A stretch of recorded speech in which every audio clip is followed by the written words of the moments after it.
വെറുതെയല്ല ഞാൻ പറയുന്നത്. എനിക്ക് വ്യക്തമായ തെളിവുകൾ കിട്ടിയിട്ടുണ്ട്. വേണു നിന്റെ പിടിയിൽ നിന്ന് വഴുതിപ്പോയിക്കൊണ്ടിരിക്കുകയാണ്. വേണുവിനെ കുറിച്ച് എന്ത് വേണമെങ്കിലും പറഞ്ഞോളൂ.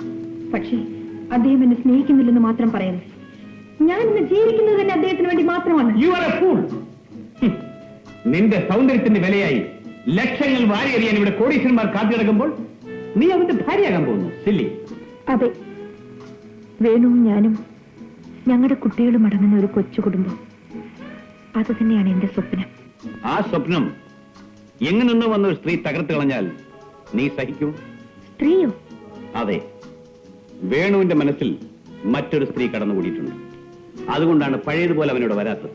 അവനിപ്പോഴും മോഷ്ടിക്കുന്നുണ്ട്, സാധനങ്ങൾ മറ്റാർക്കോ വിൽക്കുന്നുമുണ്ട്. നമ്മൾ രണ്ടുപേരും വേണുവിന്റെ വീട്ടിൽ പോകുന്നത് വളരെ സൂക്ഷിച്ചു വേണം. ഇൻസ്പെക്ടർ മേനോൻ ഭയങ്കരനാണ്. വേണുവായിട്ടുള്ള ബന്ധം അയാൾ അറിഞ്ഞാൽ സംഗതികൾ കുഴയും. ഗോപി, നീ ഉടനെ വേണുവിനെ ചെന്ന് കണ്ട് ലില്ലിയും ഞാനും അവനെ കാണാൻ കാത്തിരിക്കുന്നു എന്ന് പറയാ. അവനെ കൂട്ടിക്കൊണ്ടേ വരാവൂ. വേഗം പോയിട്ട് വരും. വേണു ഇവിടെ വന്നാൽ ആ പെണ്ണിനെ കുറിച്ച് നീ അവനോട് യാതൊന്നും ചോദിക്കരുത്. വെട്ടൊന്ന് മുറി രണ്ട് എന്ന മട്ടിൽ പെരുമാറുന്നവനാണ്. അങ്ങനെ ഒരു ചോദ്യം അനാവശ്യമാണ് സർ. വേണുവിന്റെ ജീവിതത്തിൽ മറ്റൊരു സ്ത്രീ, അതൊരിക്കലും സംഭവിക്കാൻ പോകുന്നില്ല.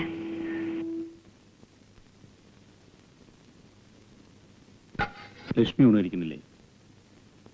ഞാൻ പൂജ കഴിഞ്ഞിട്ടേ ആഹാരം കഴിക്കുള്ളൂ. ഇന്ന് ശനിയാഴ്ചയല്ലേ?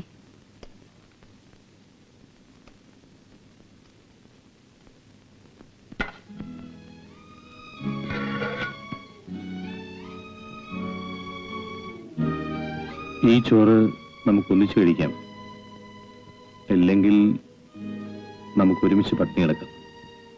വേണു കഴിക്കൂ, എനിക്ക് തീരെ വിശപ്പില്ല. പിന്നെ എനിക്കാണോ വിശപ്പ്? പൈപ്പ് വെള്ളവും കുടിച്ച് തെരുവ് തിണ്ണയിൽ കിടന്ന് വളർന്ന എനിക്ക് വിശപ്പ് ഏറ്റവും വലിയ കൂട്ടുകാരനാണ്. ലക്ഷ്മി ഇരിക്കൂ, ഞാൻ പോയി നോക്കാം.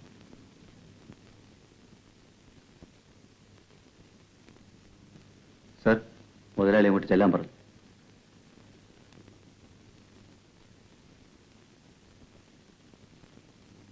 ശരി, താനോടൊപ്പം എനിക്ക്.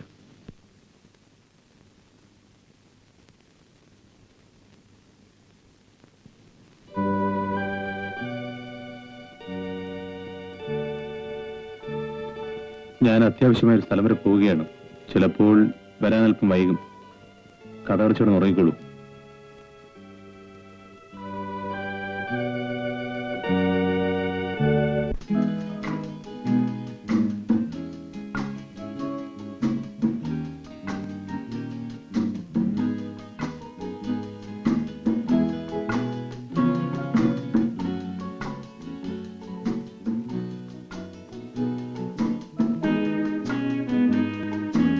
വേണു,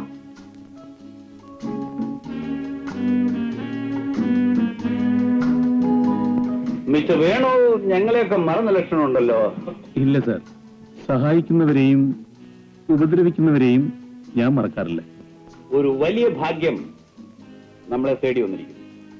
പറയൂ.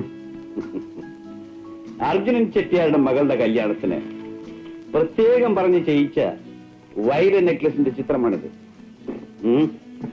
7 ലക്ഷം രൂപയാണ് ഇതിന്റെ വില. മിസ്റ്റർ വേണു വിചാരിച്ചാൽ നിഷ്പ്രയാസവും നമ്മുടെ കയ്യിലിരിക്കും. ഈ ഒരു പ്രാവശ്യം കൂടി വേണു എന്നെ സഹായിച്ചാൽ മതി.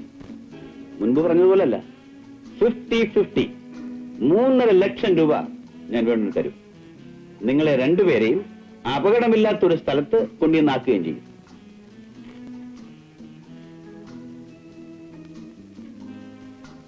ശരി, എന്നാണ് ചെട്ടിയാരുടെ മകളുടെ കല്യാണം?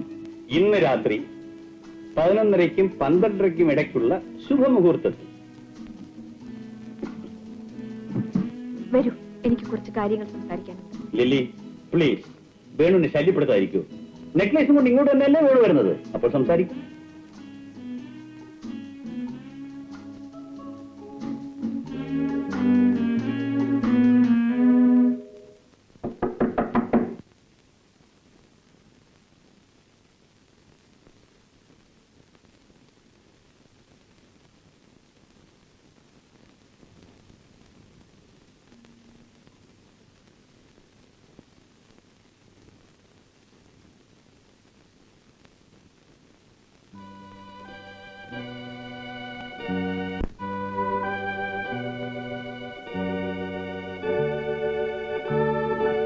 ഈ രാത്രിയിൽ ഇനി എവിടെ പോകുന്നു? മോഷ്ടിക്കാൻ. ഇല്ല, വേണു ഇനി ഒരിക്കലും മോഷ്ടിക്കില്ല. മോഷ്ടിക്കാൻ പാടില്ല. എനിക്കറിയാവുന്ന ഒരേ ഒരു തൊഴിൽ മോഷണമാണ്. അങ്ങനെ കിട്ടുന്ന ആഹാരം എനിക്ക് ആവശ്യമില്ല. വേണു കൂലി വില ചെയ്ത് കൊണ്ടുവരുന്ന 10 രൂപ മോഷ്ടിച്ചുണ്ടാക്കുന്ന 10,000-ത്തേക്കാൾ എനിക്ക് വലുതാണ്. ലക്ഷ്മി, എന്റെ തീരുമാനം ഉറച്ചതാണ്. ആരൊക്കെ എതിർത്താലും ഞാൻ പോകും. പോകാൻ പാടില്ല. പോകാൻ ഞാൻ സമ്മതിക്കില്ല. മോനെ നിൽക്കാൻ.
രോഗിക്ക് ബന്ധുക്കൾ ആരെങ്കിലും ഉണ്ടെങ്കിൽ ഉടനെ വിവരം അറിയിക്കണം.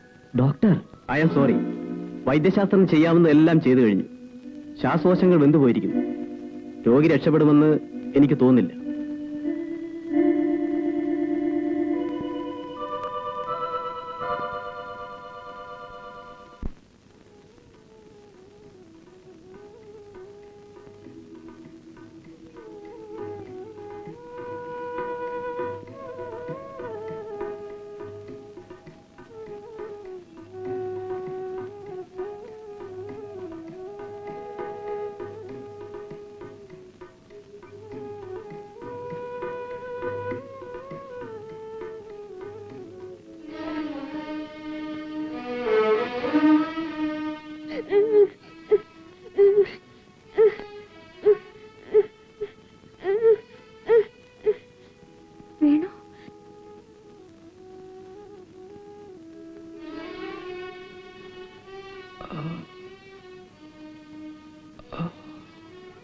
വേണു,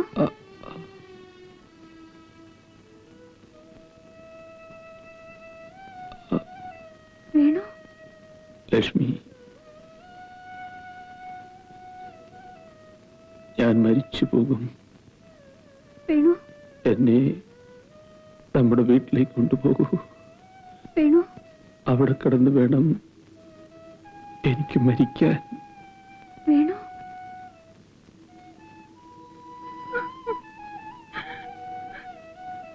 എന്റെ വേണുവിനെ ആശുപത്രിയിൽ നിന്ന് കൊണ്ടുവന്നു. എന്റെ മോന് അസുഖം കൂടുതലാണോ? വീട്ടിൽ വരണമെന്ന് വേണിച്ചേട്ടൻ വാശി പിടിച്ചു. അത് കാരണം കൊണ്ടുവന്നത്. സൂക്കർ ഇപ്പോഴും കൂടുതലാ. എനിക്ക് അവനെ ഒന്ന് കാണണം. എന്നെ ഒന്ന് കൊണ്ടുപോ മക്കളെ. ഞാൻ എന്ത് ചെയ്യാനാ? എനിക്കാണെങ്കിൽ അമ്മൂമ്മയെ പൊക്കി കൊണ്ടുപോകാനും വയ്യ, അമ്മൂമ്മയ്ക്കാണെങ്കിൽ എഴുന്നേറ്റ് നടക്കാനും വയ്യ. പിന്നെ എങ്ങനെയാ പോയി കാണുന്നേ? ഭഗവാനെ, എന്റെ മോനെ രക്ഷിക്കണേ. അമ്മൂമ്മ കരയില്ല. അമ്മൂമ്മ കരയില്ല.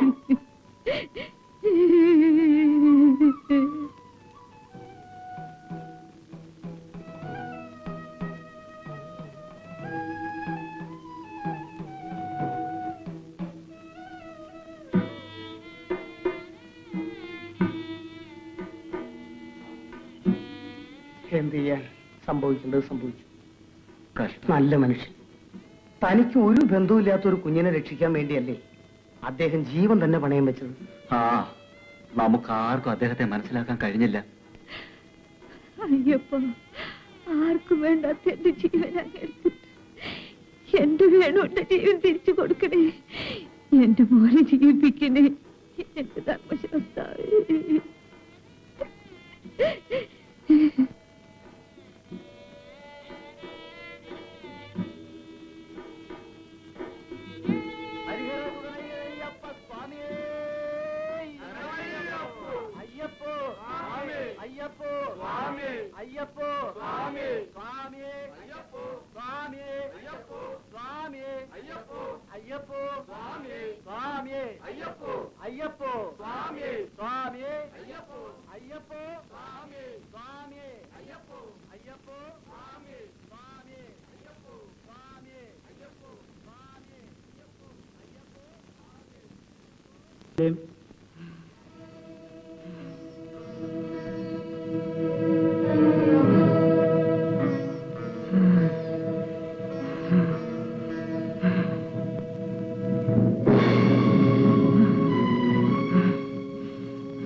ലക്ഷ്മി,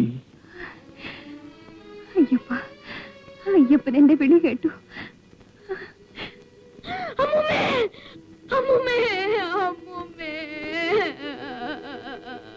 വേണു ചേച്ചി, നമ്മുടെ ആൾക്കാർ അമ്മൂമ്മ മരിച്ചുപോയി.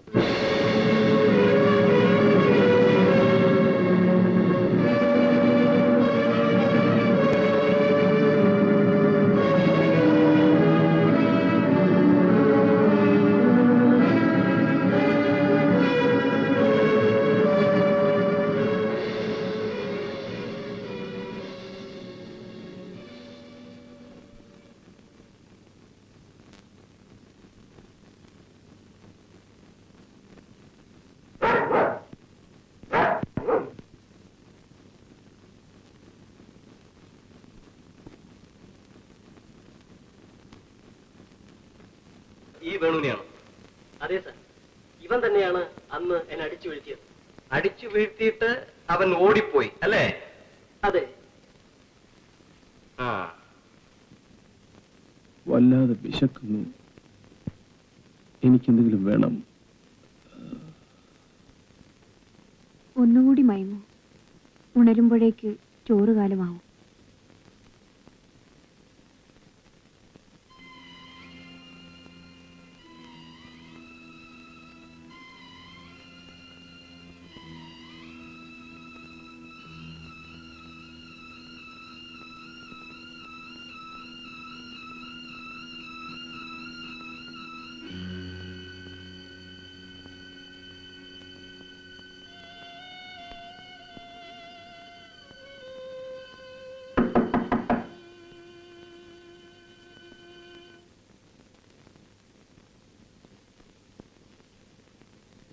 എനിക്കൊരു പരാതി കിട്ടിയിട്ടുണ്ട്.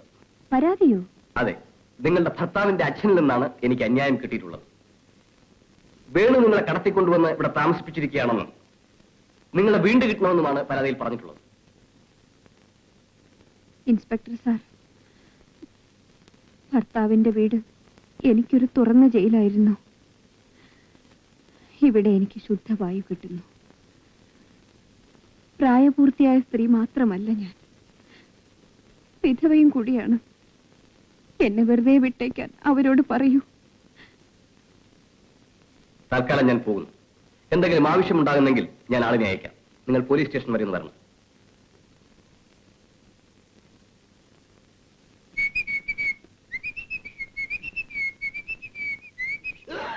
അയ്യോ അയ്യോ അയ്യോ അയ്യോ, ചോറ് പാഴ്സൽ.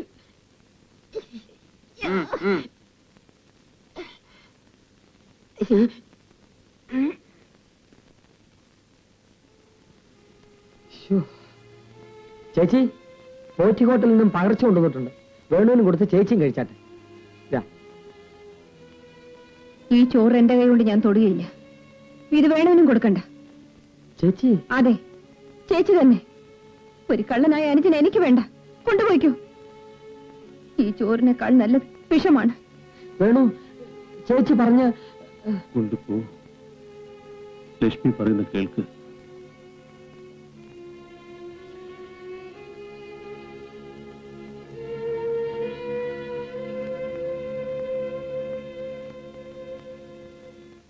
എന്റെ സിന്ധു ഭൈരവി, ഞാൻ നിന്നോട് പറഞ്ഞതെല്ലാം പച്ചക്കള്ളമാണ്. നീ വിചാരിക്കുന്നത് പോലെ ഞാനൊരു കോടീശ്വരന്റെ മകനൊന്നും അല്ല. പോക്കറ്റ് അടിച്ച് ജീവിക്കുന്ന ഒരു സാക്ഷാൽ കള്ളനാണ്. എനിക്കിതൊക്കെ നേരത്തെ അറിയായിരുന്നു. എന്തുകൊണ്ട്? അന്ന് നിങ്ങൾ ഇട്ടിരുന്ന കോട്ടും പാന്റും വാടകയ്ക്കെടുത്തത് ഏത് കടയിൽ നിന്നാണെന്ന് പോലും എനിക്കറിയാം. എല്ലാം അറിഞ്ഞുകൊണ്ട് തന്നെയാ ഞാൻ നിങ്ങളെ സ്നേഹിച്ചത്. ഏതായാലും സത്യം തുറന്നു പറഞ്ഞല്ലോ. ഈ ദിവസത്തിന് വേണ്ടി ഞാൻ കാത്തിരിക്കുകയായിരുന്നു. ഞാനിന്ന് മാറിയ ഒരു മനുഷ്യനാണ്. ഇനി ഒരിക്കലും ഞാൻ മോഷണത്തെ പറ്റി ചിന്തിക്കുകയില്ല. ഞാൻ അധ്വാനിച്ച് ജീവിക്കാൻ തീരുമാനിച്ചു കഴിഞ്ഞു. എങ്കിൽ ഉടനെ തന്നെ വീട്ടിൽ വന്ന് അച്ഛനെ കാണണം. പക്ഷെ ഈ സത്യം തൽക്കാലം അച്ഛൻ അറിയണ്ട. അവിടെ സംഗീത വിദ്വാനായി തന്നെ അഭിനയിക്കണം. എന്നാ നമുക്ക് സംഗീതത്തിൽ തന്നെ അങ്ങ് അധ്വാനിച്ച് കളയാം. സംഗീത സാർവഭൗമ നമോ വാഗം. ഇരിക്കൂ ഇരിക്കൂ ഇരിക്കൂ. എന്തൊരു മഹാനുഭാവലോ എന്നാണ് സാക്ഷാൽ ഗോവിന്ദമാരാരെ കുറിച്ച് സാക്ഷാൽ ത്യാഗരാജസ്വാമികൾ പാടിയ കീർത്തനമാണ്. അഭിനവ ത്യാഗരാജനല്ലേ ഇരിക്കുന്നത്? സാക്ഷാൽ ലോഹിതാക്ഷൻ ഭാഗവതരെ നേരിൽ കാണാൻ ഭാഗ്യം സിദ്ധിച്ച എന്റെ ഈ കണ്ണുകൾ സുഹൃതം ചെയ്തവ തന്നെയാണ്. അപ്പോ നമ്മെപ്പറ്റി കേട്ടിട്ടുണ്ടല്ലേ? കൊള്ളാം, കേട്ടിട്ടുണ്ടോന്ന്. രാഗങ്ങൾ ലോഹിതാക്ഷൻ ഭാഗവതരുടെ നാവിൻ തുമ്പിലും വിരൽ തുമ്പിലും ഒരുപോലെ നൃത്തം ചവിട്ടുന്ന സത്യം ആർക്കാണ് അറിയാൻ പാടില്ലാത്തത്? ഏതായാലും എന്റെ ജന്മം സഫലമായി. എന്റെ മകളെ ഞാൻ കൊച്ചു ഭാഗവതർക്ക് തന്നെ വിവാഹം കഴിച്ചു തരും. സിന്ധു ഭൈരവി, അച്ഛാ, നീ ഭാഗ്യവതിയാണ് മോളെ. സിന്ധു ഭൈരവിയും ഹംസധ്വനിയും എനിക്ക് ഏറ്റവും ഇഷ്ടപ്പെട്ട രാഗങ്ങളാണ്. അതുകൊണ്ട് കൊച്ചു ഭാഗവരെ ഞാൻ ഹംസധ്വനി എന്നേ വിളിക്കും. ഹംസധ്വനി? അമ്മാവ് എന്നെ ധ്വനിന്ന് വിളിക്കണ്ട, ഹംസം എന്ന് വിളിച്ചാ മതി.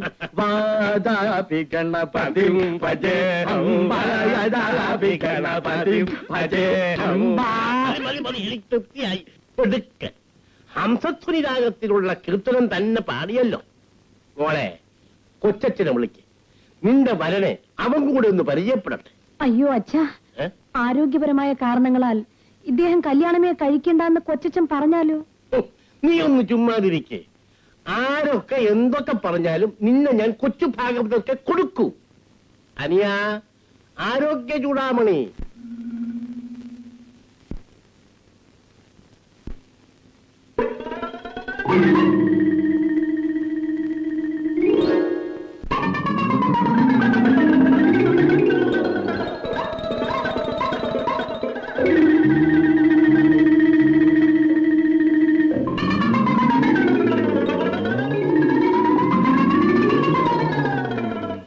മിടുക്കൻ.